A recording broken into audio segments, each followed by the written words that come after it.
Reels वाली बहू। प्रज्ञा को रील्स बनाने का बड़ा ही क्रेज है और वो दिन भर रील्स बनाती रहती है। खाते पीते घूमते फिरते घर में कॉलेज में रील्स बनाने के कारण प्रज्ञा पूरे कॉलेज में हाईलाइटेड है। जहां उसकी रील्स सभी को पसंद आते हैं, वहीं मनीषा चिंता में डूबी रहती है। एक रोज जब खाते हुए प्रज्ञा रील्स बना रही होती है, तब मनीषा कहती है, एक मिनट भी चैन नहीं है इस लड़की को। ये नहीं कि खाना तो आराम से खा ले, लेकिन नहीं, अरे थोड़ी देर रील्स नहीं बनाओगी तो आसमान नहीं टूट पड़ेगा। अरे मम्मी, इसी को तो कहते हैं डिटर्मिनेशन। तुम नहीं समझोगी ये सब। ए भगवान, इस लड़की को सद्बुद्धि दे। जब देखो तब टेढ़ा बाका मुंह बनाती रहती है। मनीषा की बात का प्रज्ञा पर जरा भी असर नहीं होता और वो खाते खाते रील्स बनाती रहती है। दिन बीतने लगते हैं और देखते देखते प्रज्ञा का कॉलेज भी खत्म हो जाता है। आए दिन कोई ना कोई मनीषा को प्रज्ञा की शादी करवाने का सुझाव दे जाता है। सब ठीक ही कहते हैं, प्रज्ञा की शादी कर देनी चाहिए। अपने घर के काम काज में व्यस्त हो जाएगी तो खुद ही ये रील्स और नाच गाना बंद हो जाएगा। मनीषा और प्रेम प्रज्ञा के लिए एक अच्छा लड़का ढूंढने लगते हैं और तभी विकी का रिश्ता प्रज्ञा के लिए आता है, जिसने प्रज्ञा को उसकी रील्स देखकर पसंद कर लिया था। अगले दिन विकी अपने माता पिता के साथ प्रज्ञा के घर पहुंच जाता है और प्रज्ञा साड़ी पहने हाथों में चाय की ट्रे लिए उनके सामने आती है। जब विकी को पसंद है तो हमें भी बहू पसंद है। बहन जी, आप बारात की तैयारी कीजिए। एक बार लड़का लड़की अकेले में बात कर ले तो अच्छा रहेगा। हाँ हाँ, क्यों नहीं। मनीषा विकी को प्रज्ञा के कमरे में भेजती है, जहां प्रज्ञा पहले से ही रील्स बना रही होती है। तभी विकी कहता है, आ गए आपके साजन जी। हमारे साथ ये रील्स कंप्लीट करती तो और भी अच्छा रहता। अच्छा जी, अब आ ही गए हैं तो बना ही लेती हूँ आपके साथ। दोनों मिलकर रील्स बनाते हैं। जब वी मीट और तुरंत पोस्ट भी कर देते हैं। फिर विकी कहता है, जब आप साड़ी में चाय लेकर आए तब मुझे लगा कि कहीं मैं गलत घर में तो नहीं आ गया। अब सही है। दोनों की शादी पक्की हो जाती है और शादी के दिन भी प्रज्ञा रील्स बनाने से चूकती नहीं। यहाँ तक कि बारात के समय भी नाचते हुए रील्स बनाती है। सभी लोग प्रज्ञा की तारीफ के पुल बांध देते हैं और प्रज्ञा नाचती गाती अपने ससुराल चली जाती है। सब कुछ अच्छा चल रहा होता है। प्रज्ञा यहाँ भी दिन भर हर चीज की रील्स बनाती रहती है। लेकिन कुछ दिनों के बाद जब सुनीता कहती है, बहू, ये रील्स के साथ साथ कुछ काम भी कर लिया करो। वैसे तुझे और क्या क्या बनाना आता है? मम्मी जी, वैसे तो सब कहते हैं कि मैं सब कुछ अच्छा बनाती हूँ, लेकिन मुझे लगता है कि मैं मैगी अच्छा बना लेती हूँ। हाँ, कॉफी भी अच्छा बना लेती हूँ और मुंह तो सबसे अच्छा बना लेती हूँ। हैं? अच्छा अच्छा। सुनीता अपना माथा पकड़ लेती है और कहती है, बहू, कुछ खाना बनाना भी सीख लेती। मम्मी जी, मैं लंबी प्लानिंग कर रही हूँ। जल्दी ही मैं इतनी फेमस हो जाऊंगी कि मुझे पैसे मिलने लगेंगे।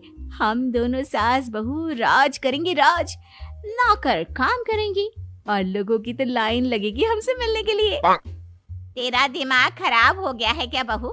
हंसी मजाक तक ठीक है, लेकिन इस तरह घर नहीं चलते। जितना जल्दी हो इस घर के तौर तरीकों को सीख लो। प्रज्ञा मुंह घुमाकर चली जाती है और तुरंत उसी वक्त एक रील बनाती है। ये देख सुनीता का गुस्सा 7वें आसमान पर चला जाता है और विकी के घर आती ही सुनीता उसे सब कुछ बताती है। विकी भी अब प्रज्ञा की इन हरकतों से परेशान हो जाता है। तुम टेंशन मत लो मम्मा, मैं देख लूंगा। विकी कमरे में जाता है तो देखता है कि प्रज्ञा रील्स बना रही है। विकी बड़े ही प्यार से प्रज्ञा से कहता है, प्रज्ञा, इन सब के लिए मैं तुम्हें मना नहीं कर रहा हूँ, लेकिन फिर भी हर वक्त तो ये अच्छा नहीं लगता ना। समझने की कोशिश करो, मुझे भी तुम्हारा थोड़ा वक्त चाहिए। मैं जब ऑफिस से आता हूँ तो मुझे समय देने की जगह इसी में लगे रहते हो। तुम ज्यादा ही सोच रहे हो। तुम भी मेरे साथ रील्स बनाओ ना, तुम्हें भी बहुत अच्छा लगेगा। तुम्हें इज्जत से कोई बात समझ में नहीं आती क्या? दिमाग खराब हो गया है तुम्हारा इस चकाचौंध से। अगर तुमने अपना रवैया नहीं बदला तो मैं तुमसे दूर चला जाऊंगा। तुम ही रिश्ता लेकर आए थे, मुझे लड़कों की कमी नहीं थी और ना आज है। विकी दरवाजा पटक कर चला जाता है। धीरे धीरे विकी प्रज्ञा से दूर होता जाता है। एक रोज मनीषा प्रज्ञा के ससुराल उससे मिलने जाती है। तब सुनीता उससे कहती है, बहन जी, अब आई हैं तो कुछ दिन यहाँ रहकर जाइएगा, आप ही का घर है। हाँ मम्मी, बहुत दिन हो गए तुम्हारे साथ एक भी रील नहीं बनाई मैंने। प्रज्ञा तुरंत अपने फोन में रील्स ऑन कर लेती है। ये सब मुझसे नहीं होता। तेरा ये भूत अभी तक नहीं उतरा क्या? बहन जी, आप कुछ कहती नहीं क्या इसे? जब आप ही कुछ नहीं कर पाई तो मैं कर ही क्या सकती हूँ। सास तो वैसी ही बदनाम है।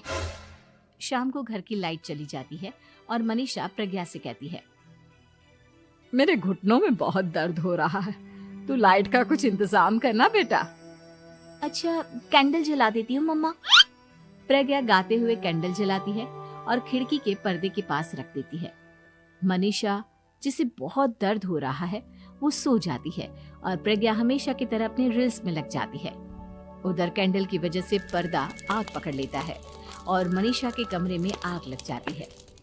बचाओ, कोई है, बचाओ।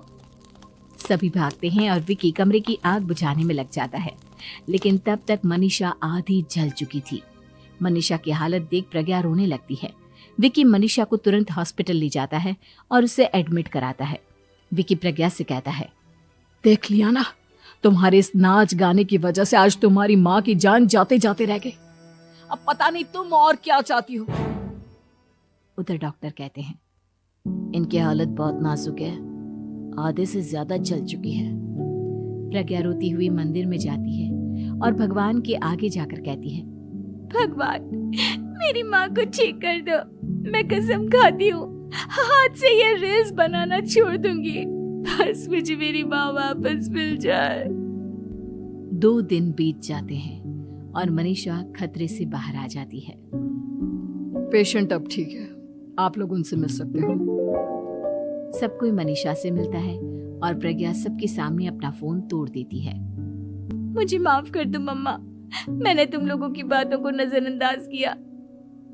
बेटा, कोई भी चीज जरूरत से ज्यादा खराब है।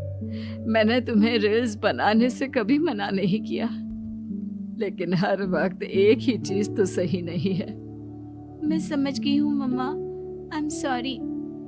प्रज्ञा उस दिन से रील्स बनाना छोड़ देती है और पूरी तरह से अपने घर में लग जाती है।